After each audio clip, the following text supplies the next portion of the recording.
14h11 sur All for Pack TV. Bienvenue à vous, cher public, pour ce grand débat dédié aux mutations de la supply chain, et pas seulement, mais aussi de l'ensemble des acteurs de la manutention. Quelle supply chain au sens large en 2020? Excellente question, tant ce métier est devenu stratégique dans les entreprises. D'une part, les clients, ils souhaitent s'équiper pour améliorer leur productivité, en ayant évidemment un ROI le plus court possible, ce qui n'est pas toujours facile. De l'autre côté, les industriels des biens d'équipement de manutention déploient une offre aujourd'hui très innovante en termes de produits et de systèmes pour répondre évidemment aux évolutions galopantes de la consommation. Pour en débattre sur notre plateau, Jos Marinus, président de l'ELA, l'association logistique européenne qui fédère 30 associations nationales. Bienvenue parmi nous. Vous parlerez essentiellement français, mais de temps en temps un petit mot en anglais que l'on traduira. À côté de vous, Jean-Michel Garnery, vous êtes président de l'ASLOG, l'association française des professionnels de la supply chain et de la logistique. À côté de vous, Renaud Buronfos, vous êtes délégué général du SISMA, le syndicat des équipements pour la construction, les infrastructures, la sidérurgie et la manutention, membre de la Fédération des industries mécaniques. En face de vous sur ce plateau, Jean-Luc Thomé, vice-président du SISMA, donc on ne répète pas, et PDG de BA Systems, spécialisé dans les AGV, les Automatic Guided Vehicles, voilà, avec un magnifique accent anglais, et la robotique. À côté de vous, Christophe Lautrey, président de la FEM, la Fédération européenne de la manutention. Vous êtes également directeur général de Linde Material Handling, c'est-à-dire les Fenwick, les fameux Fenwick, et pas seulement évidemment. À côté de vous, Olivier Janin, secrétaire général de la FEM. Un plateau de grande qualité et je dirais même exhaustif sur cette problématique. Alors débutons avec vous, Jean-Michel Garnery, président de l'ASLOG. Dans votre rôle de prospectif pour vos adhérents, vous avez associé vos compétences voici 2 ans avec votre homologue allemand, BVL, pour faire émerger les principes et les évolutions d'une supply chain finalement d'excellence à horizon 2020. Alors 30 directeurs supply chain ont participé, des références dans la filière, des cabinets de consultants, des facultés, et 5 thèmes ont émergé. Racontez-nous. Absolument. L'idée, effectivement, était de réfléchir sur la profession, non pas en se retournant sur le passé ou en se posant la question de ce qu'il fallait faire aujourd'hui pour avoir une supply chain d'excellence, mais plutôt de se projeter à horizon 3-5 ans en se disant, au fond, bâtir une supply chain d'excellence, c'est maintenant pour dans 5 ans.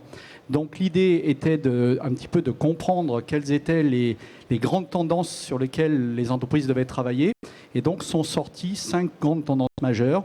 La première tendance, et on y reviendra, c'est clairement que les modes de consommation ont changé et du coup s'ouvrait l'ère de l'omnicanal. Donc l'omnicanal en termes de vente, ça signifie aussi l'omnicanal en termes de logistique et de supply chain. Comment servir plusieurs canaux de distribution. Qui n'est pas le successeur de l'Homo erectus, hein, c'est autre chose. Hein. Ça, c'était autre chose, on en parlera. L'omnicanalité, on va détailler ça tout à l'heure.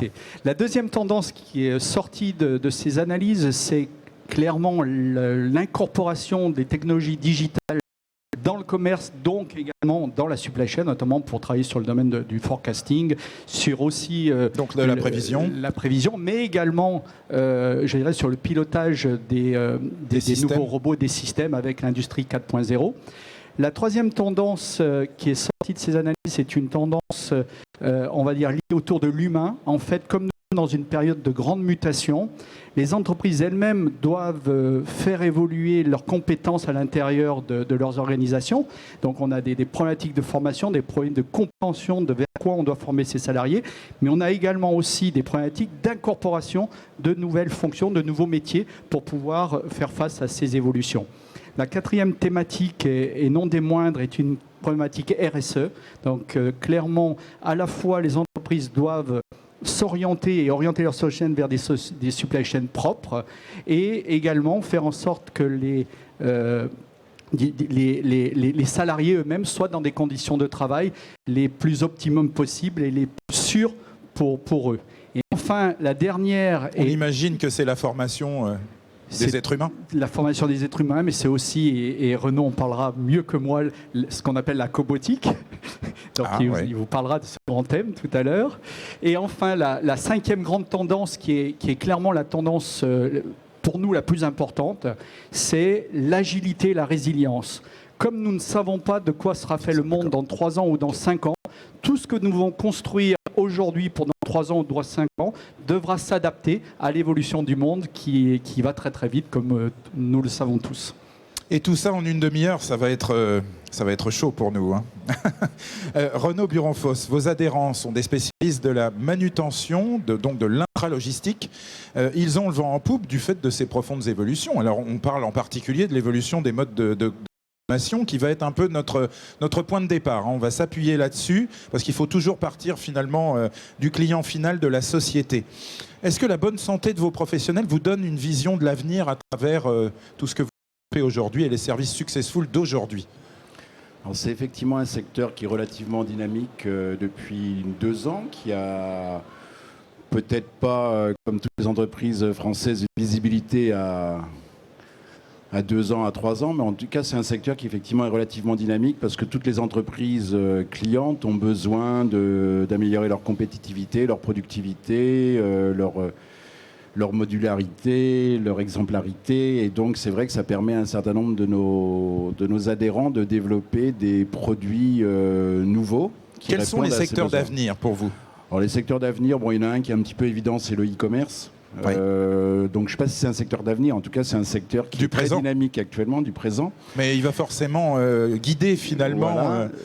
C'est le nouvel invité finalement de l'intralogistique. C'est le nouvel invité. Pour rebondir sur ce que disait Jean-Michel, c'est vrai que le côté omnicanal fait aussi qu'il y a un besoin d'avoir des réponses d'équipement pour des méthodes de vente différentes et donc des logistiques différentes, des modes de transport différents. Donc avant vous aviez le petit commerce, puis après les grands magasins en extérieur. De plus en plus vous retrouvez les grands groupes qui investissent dans les centres-villes. Ouais. Vous avez les ventes sur Internet, vous avez la vente par correspondance. Donc vous avez différents canaux et tout ceci demande aux industriels d'avoir des outils pour répondre à ces besoins. Une très grande agilité pour les fabricants. Voilà.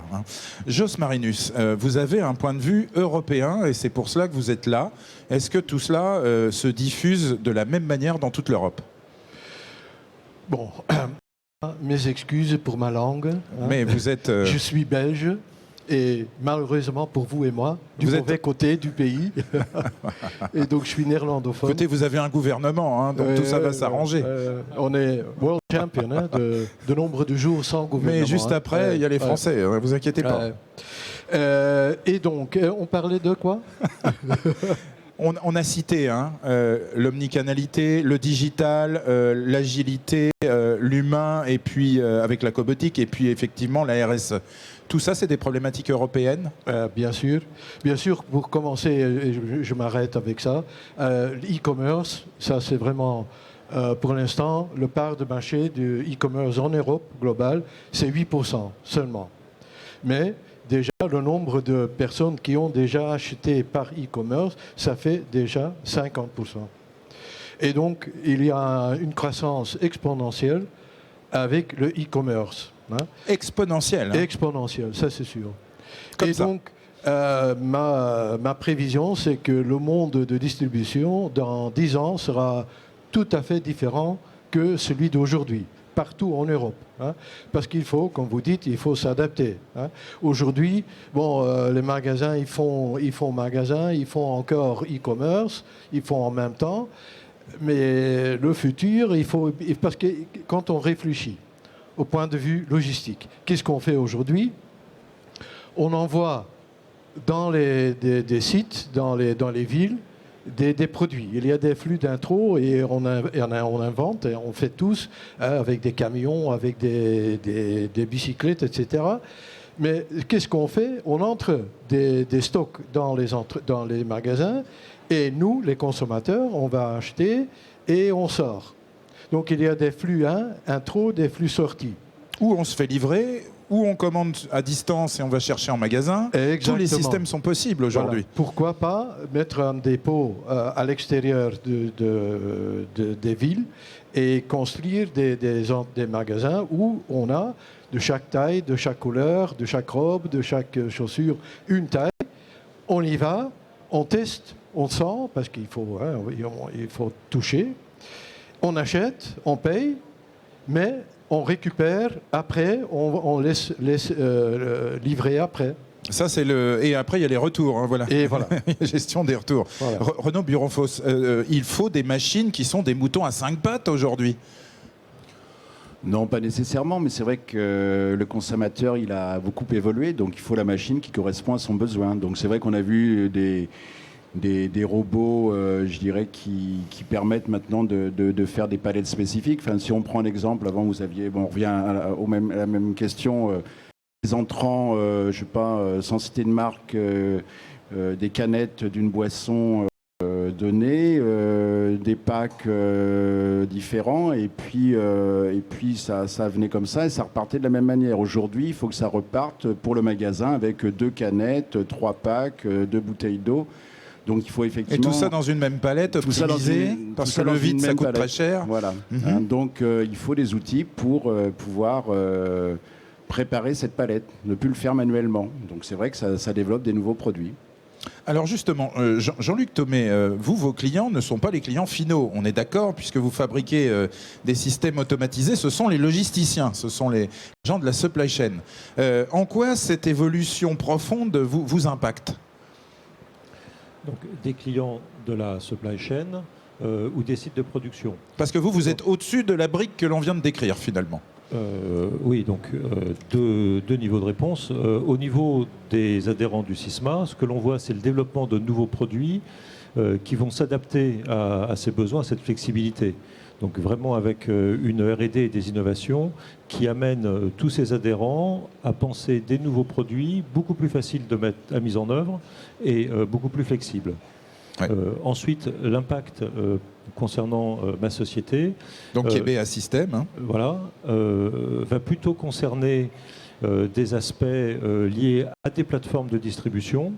Donc des gens comme Système U ou des équivalents. Les plateformes d'éclatement du groupement d'achat Leclerc, par exemple, on va dire ça comme ça. Ils ne sont peut-être pas vos clients, mais on prend l'exemple. Hein, voilà. Donc c'est effectivement pas un client, mais c'est un exemple. Et ben voilà, c'est un prospect. C'est dans l'autre case. Donc ils ont des plateformes d'éclatement pour leurs produits, y compris pour aller vers des magasins de proximité. Donc ça change tout. Tout à fait. Et donc ce que l'on va chercher là, c'est principalement à travailler sur de la réduction du temps de préparation des commandes, ouais. Et par automatisation, de réduction des taux d'erreur surtout. Ouais. Parce que ce qui est très pénalisant chez ces gens-là, c'est lors de la préparation de camions, aboutir à des camions qui sont mal préparés, les mauvais produits qui arrivent sur les plateformes ensuite destinées au client final, et donc les retards de livraison qui sont de moins en moins acceptables dans un environnement où tout le monde attend à être à J+1. Est-ce qu'une des grandes tendances, c'est automatiser les tâches à faible valeur ajoutée, par exemple ? On va y venir après aussi, avec Linde, hein, évidemment. Oui, tout à fait. On y reviendra après, oui. Bon, mais pour vous, c'est oui déjà. Hein. Oui, tout à fait. Alors, je voudrais qu'on parle tout de suite. On a dressé le portrait du consommateur. On a vu qu'il nous guidait finalement dans cette filière. La digitalisation, ça, c'est fondamental. Pas pour le consommateur, parce qu'on est tous digitalisés, connectés partout. Nous, on le sait. Mais vous, c'est plus compliqué. Le digital intervient à tous les niveaux. On peut prendre deux niveaux principaux. Hein. L'intelligence pour les convoyeurs qui deviennent évolutifs. La restitution d'informations de contrôle et de maintenance pour vos clients. Jean-Michel Garnéry, par exemple, l'intégration de robots qui accompagnent les clients. Ce qu'on appelle les chatbots. Oui, alors les chatbots étant encore autre chose, c'est-à-dire le chatbot étant en fait un robot qui permet de répondre aux clients de manière intelligente. Je vais trop vite. Oui. On en parlera, mais juste après. Voilà. Donc, parlons de la digitalisation donc, en fait, déjà de l'intra. Digitalisation, il y a déjà le niveau côté consommateur, effectivement, par rapport à la question que vous vouliez dire, c'est on a énormément d'informations digitales. Le fait qu'un consommateur aille cliquer sur un site internet, qu'il achète pas, qu'il consulte une page, etc. Donc ces informations ont une valeur énorme pour sentir les tendances de consommation. Donc du coup d'organiser les bons stocks au bon niveau par rapport non pas à un acte d'achat, mais à une prévision d'acte d'achat. Donc déjà, la digitalisation, c'est de savoir, je dirais, intégrer le big data dans, je dirais, la logistique, puisque ces informations vont permettre derrière, dans la logistique et la supply chain, de s'organiser pour mieux répondre aux consommateurs. Ça, c'est du côté du consommateur. Effectivement, du côté des outils, on a parlé là d'agilité. Et effectivement, de nombreux outils, moi qui étais dans la manutention il y a 15 ans, Bon, on fabriquait une installation. Autant vous dire qu'une fois qu'elle était fabriquée, il y avait intérêt à ne pas se tromper, parce que si les flux avaient évolué, en gros, on ne pouvait plus rien faire. Ça durait 15 ans. Ça durait 15 ans, et on avait 15 ans une installation qui n'était plus adaptée à ce qu'on voulait faire. Aujourd'hui... Alors attention, on est bien dans la digitalisation. Hein, là. Voilà, aujourd'hui, dans la digitalisation, aujourd'hui, dans l'utilisation, en tous les cas, des technologies modernes, notamment digitales, ça permet de faire, je dirais, des outils mécaniques capables même de répondre en temps réel avec la demande, parce que étant eux-mêmes connectés... Alors attendez, traduisons, parce qu'on a des étudiants notamment autour de nous qui ne connaissent pas forcément l'intégralité du sujet. On va prendre un exemple. On commande un produit sur Internet et il y a quelqu'un qui me répond, et je sais pas comment, votre produit a été expédié. Oui. Ça, c'est un bon exemple. Voilà, quel est le process ? Donc en fait, vous me commandez un produit sur Internet. Dans la seconde qui suit, on envoie, je dirais, un ordre de préparation au centre logistique qui lui-même va utiliser les machines de vos adhérents. Les machines des adhérents, et notamment des machines agiles, car modulables et car évolutives. On en parlera. On en parlera. Donc voilà.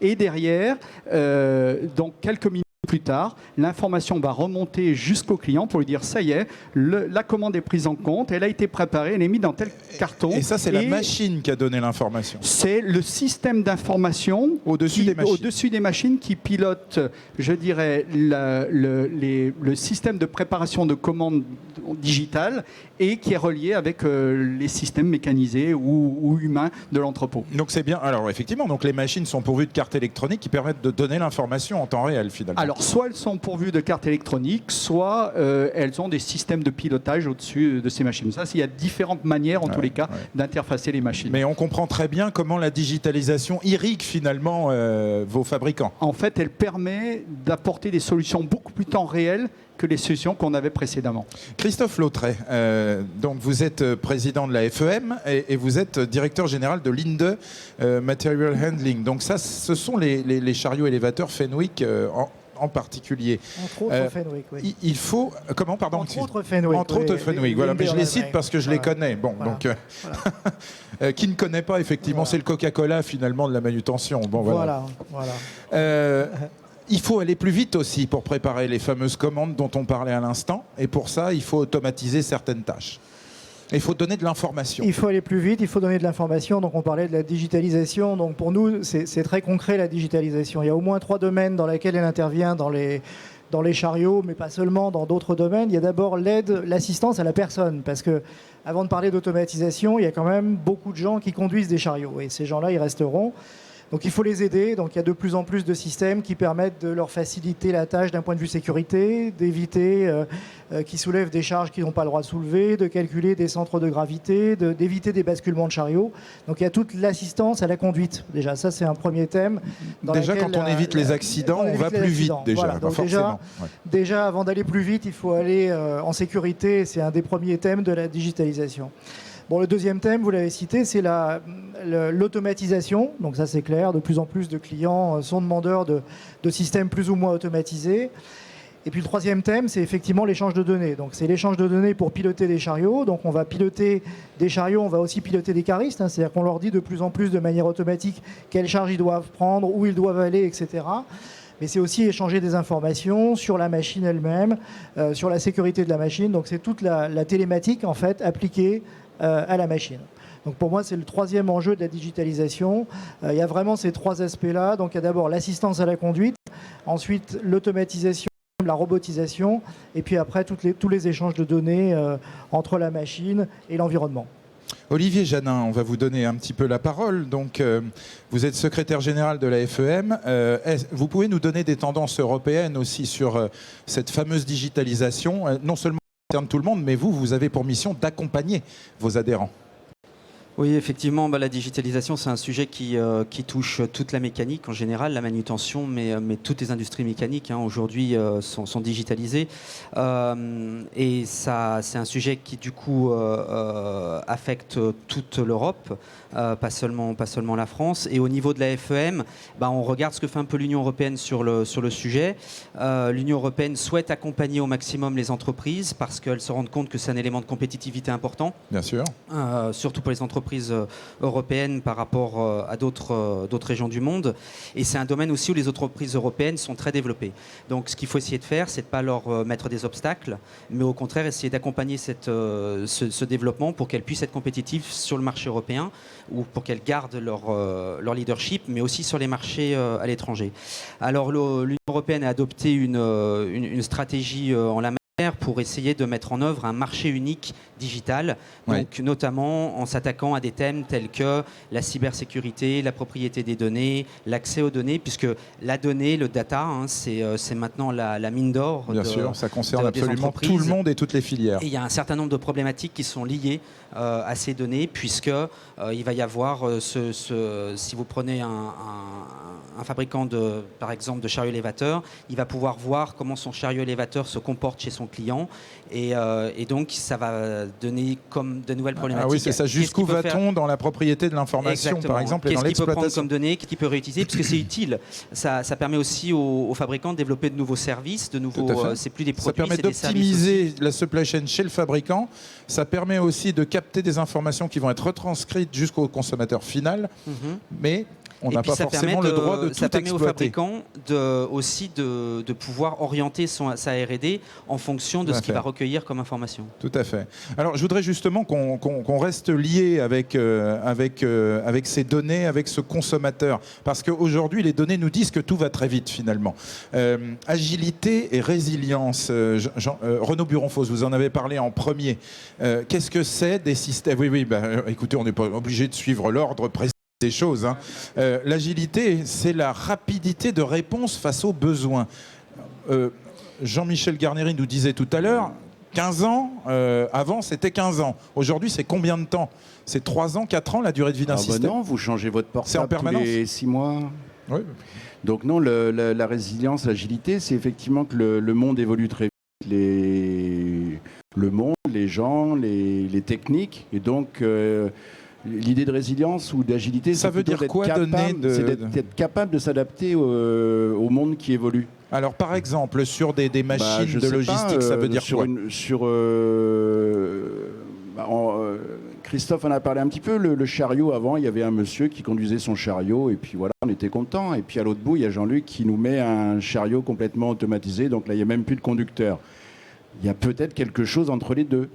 Il y a peut-être rendre le chariot un peu plus intelligent. Vous voulez dire du point de vue des clients ? Parce qu'en France, on n'a pas que des gros groupes industriels. Non, si il je y a me plein permets. de PME, bien sûr, il y a plein de PME. Tout le monde n'est pas capable d'investir dans des chariots complètement automatiques, finalement. Si, aujourd'hui, sans ça, Jean-Luc, il va pas être content. Mais si, on peut... Non, mais il faut être réaliste. Il y a différents systèmes. Alors, effectivement, on n'est peut-être pas capable de changer complètement sa flotte. Par contre, on est capable d'adapter la flotte de chariots que l'on a actuellement en l'automatisant, le robotisant. Après, il y a plein de termes. Tout à l'heure, vous avez employé le mot de cobotique, c'était un petit peu ça. Il y a la domotique pour la maison, il y a la robotique pour les robots. La cobotique, c'est aussi aider l'être humain dans son travail. Christophe parlait de... On ne soulève plus des charges. Alors voilà, ça c'est autre chose, c'est l'individu. On vous pose la question, Christophe Lautret. Aujourd'hui, quand on a une flotte de chariots élévateurs, est-ce qu'on peut les automatiser à moindre coût pour être agile ? On peut les automatiser à moindre coût. C'est la nouvelle tendance, je dirais. C'est ce qui différencie le monde aujourd'hui par rapport à l'automatisation telle qu'elle était pensée il y a ne serait-ce que quelques années, qui s'adressait à des très grands groupes avec des investissements très grands. Aujourd'hui, on peut commencer à automatiser des chariots manuels de manière relativement simple, avec des investissements limités. Et vous parliez aujourd'hui du monde qui change vite. Bon, aujourd'hui, on a des clients qui nous demandent des retours sur investissement, en gros, inférieurs à 2 ans. C'était absolument impossible avant de parler d'automatisation de ROI avec des retours sur investissement à moins de 2 ans. Aujourd'hui, ça le devient. Ouais. Ça, c'est tout à fait extraordinaire. Voilà. Et de votre côté, Jean-Luc Thomé, donc vous commercialisez notamment des AGV, qui sont d'ailleurs en démonstration dans le Hall 6. C'est très impressionnant pour ceux qui n'ont jamais vu. Donc on peut même les piloter dans la zone d'exposition. J'espère qu'il n'y a pas encore eu d'accident. C'est très fiable ? Il se pilote tout seul et c'est plutôt fiable, oui. Ça répond à quel besoin exactement ? On parle d'agilité et de résilience, là. On parle de systèmes qui changent profondément. Donc, pour revenir sur la durée de vie des systèmes, question de tout à l'heure, d'une part, il y a la durée de vie des équipements qui se compte en 10 ans ou 15 ans, mais ce qui est important maintenant, c'est que sur une durée de vie de 15 ans, on va pouvoir en faire plusieurs usages successifs en les reconfigurant, et ce qui est de plus en plus facile. Parce que chez vous, on programme évidemment l'utilisation comme on le souhaite. On peut donc les reconfigurer. On les reconfigure, tout à fait. Ensuite, ce qui intéresse les clients la plupart du temps, c'est d'une part, vous parliez effectivement d'absence de conducteur sur le chariot, c'est un élément, mais c'est surtout de garantir par une automatisation un fonctionnement qui est complètement fluide. Et ce qui va pouvoir permettre de garantir des temps d'accès à des machines de production, des temps d'approvisionnement de composants, des temps d'évacuation de produits finis, et donc des taux d'occupation de lignes de production qui soient optimisés. Et le retour sur investissement qui est fait dans ces cas-là est fait sur l'augmentation de performance de l'unité de production, beaucoup plus que sur un gain en main-d'œuvre, sur une automatisation d'un transfert. Quel type de... Enfin, vous avez cité Système U tout à l'heure, donc c'est un client. Oui. Ce sont principalement des gros acteurs internationaux qui utilisent des très forts systèmes logistiques. Donc c'est beaucoup de grands groupes de type L'Oréal, de type Nestlé, qui une fois qu'ils sont rentrés dans ce genre de solutions, le déploient sur l'ensemble des sites. Mais c'est également un certain nombre de PME qui cherchent à utiliser une ou deux machines sur des process qui leur permettent de garantir une qualité, garantir des délais de fabrication, des taux d'occupation de machines. Même si, nous concernant, le gros du chiffre d'affaires est fait avec des groupes plutôt internationaux. Ça nous amène à parler de l'humain dans l'entreprise, parce que là, on est dans la technologie pure et dans l'évolution très profonde de vos systèmes. L'humain au sens du développement des compétences, mais peut-être aussi, finalement, de l'adaptation à ces transformations très rapides. Comment l'impliquer précisément dans la supply chain de 2020, Renaud Buron-Fosse? Renaud Buron-Fosse, oui, et après Jean-Michel Garnery.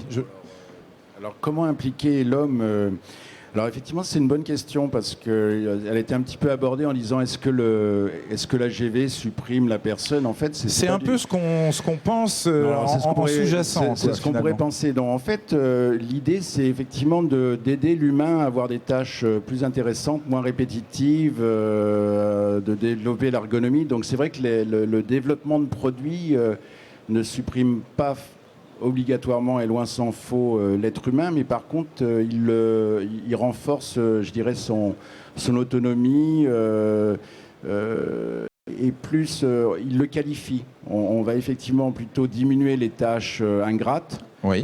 Et par contre, les AGV suppriment en quelque sorte dans certaines fonctions. Que les AGV peuvent supprimer dans certaines fonctions. Par contre, ces AGV, il faut bien les entretenir, il faut les maintenir, il faut les suivre. Donc, c'est pas forcément exactement les mêmes métiers. Et comme le disait Christophe, si on robotise ou on améliore le chariot de base, le conducteur, il reste. Par contre, il est plus centré sur sa conduite ou sur le travail qu'il doit faire, peut-être moins censé rêver ou tout au moins l'idée aussi c'est d'améliorer la sécurité, donc de diminuer le risque d'accident. Le risque d'accident, il a un coût bien sûr pour l'être humain concerné, il a aussi un coût pour l'entreprise. Jean-Michel Garnery, quels sont les nouveaux profils engendrés par ces mutations? Oui, alors ça c'est un sujet qui est très important et sur lequel nous travaillons énormément à la SLOC.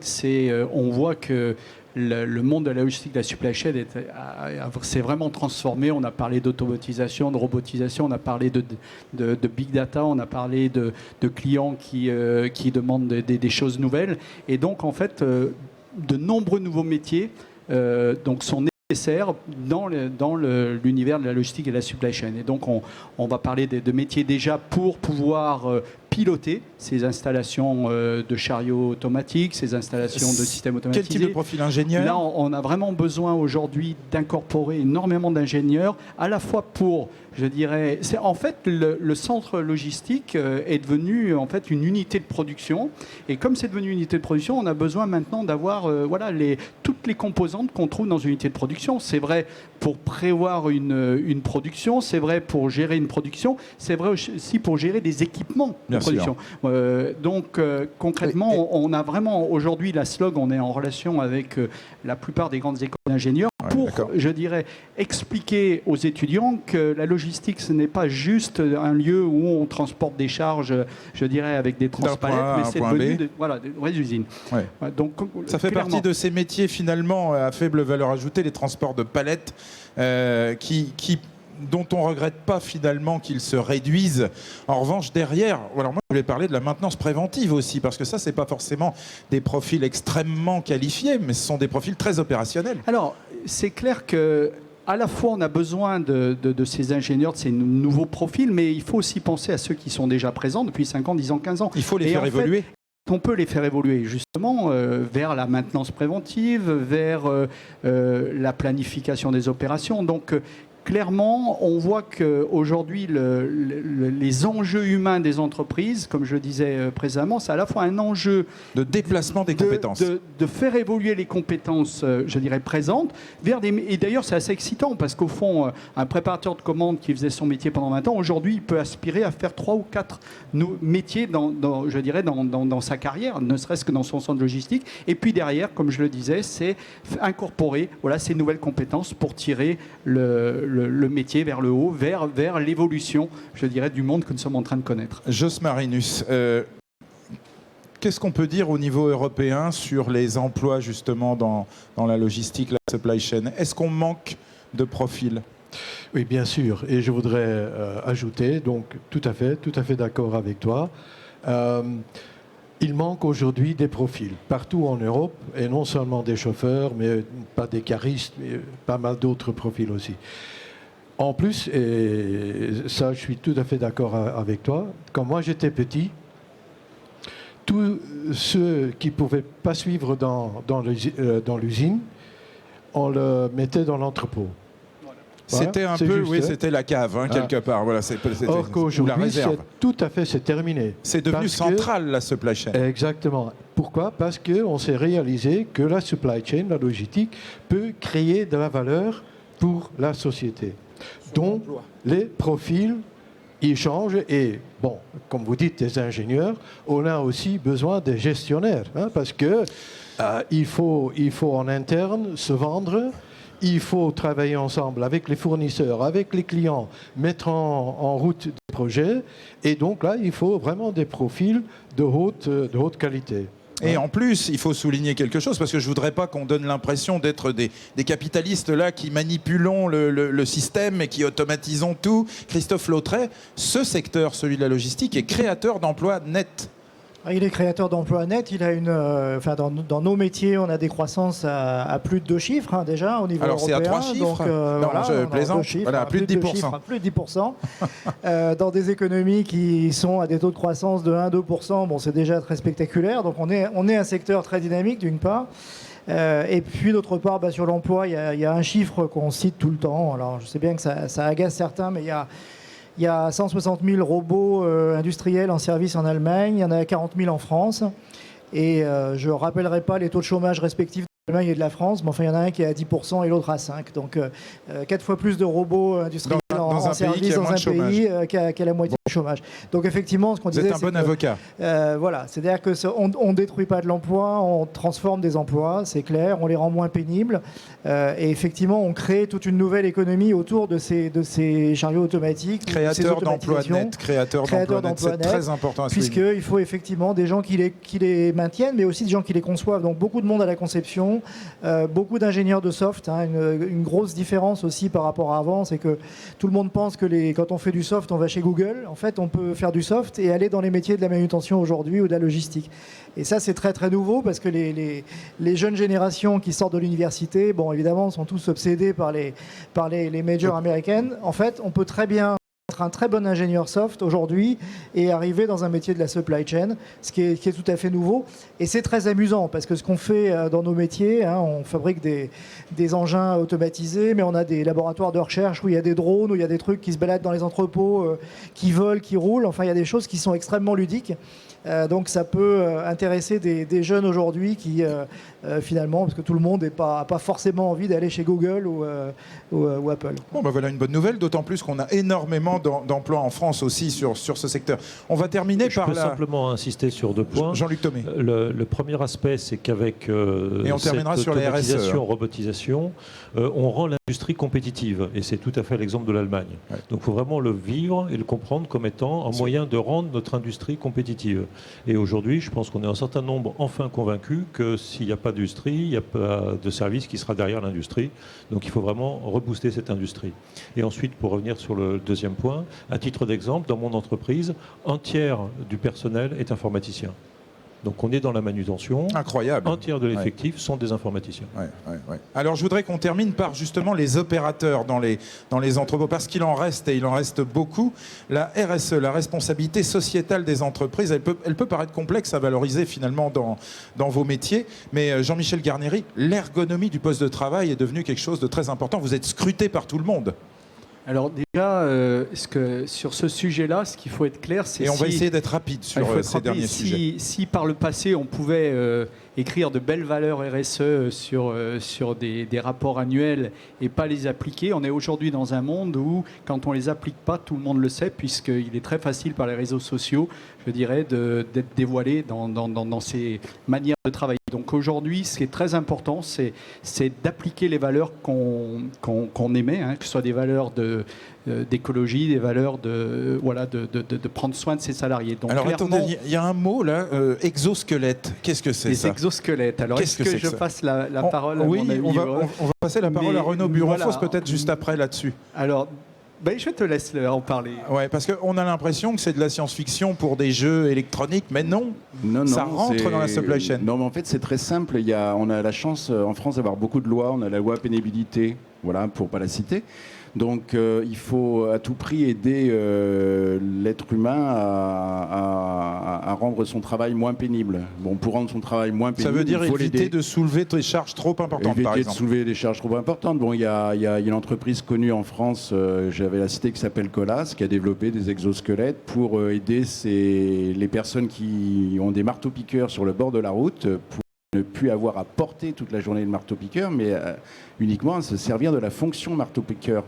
Donc c'est dans la manutention. Donc ça c'est très important pour les entreprises de manutention, parce que ça leur permet de faire de l'innovation et d'apporter des solutions à leurs clients pour effectivement diminuer ces risques. Alors troubles musculo-squelettiques, c'est très à la mode, levage de charge. Bien sûr. Et puis alors on n'oublie pas autre chose, c'est que les collaborateurs vieillissent en Europe de l'Ouest.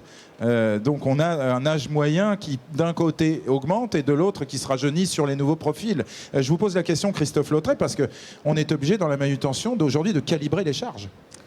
On calibre les charges, on fait très attention à ça. Donc l'ergonomie, ça fait partie de notre ADN en fait. Dans les constructeurs de chariots, on est très sensible à ça de manière générale et aussi dans les systèmes d'intralogistique. Mais effectivement, le fait qu'un chariot ou un engin de manutention aujourd'hui ce soit conduisible par n'importe quel type de population, de manière simple, avec des mouvements le plus fluide possible, effectivement, ça fait partie des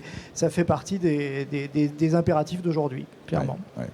C'est donc la fin de notre plateau absolument passionnant sur l'intra-logistique, son présent enthousiasmant et les réponses que vous nous apportez aujourd'hui, messieurs. Mille merci d'avoir participé. Excellent salon à vous tous. On se retrouve sur ce plateau dans 10 minutes pour revenir aux sources et même, je dirais, dans 6 minutes précisément, aux sources, c'est-à-dire aux matériaux, avec notre focus sur la filière métal. C'est donc à 14h55. Excellent après-midi sur All for Pack.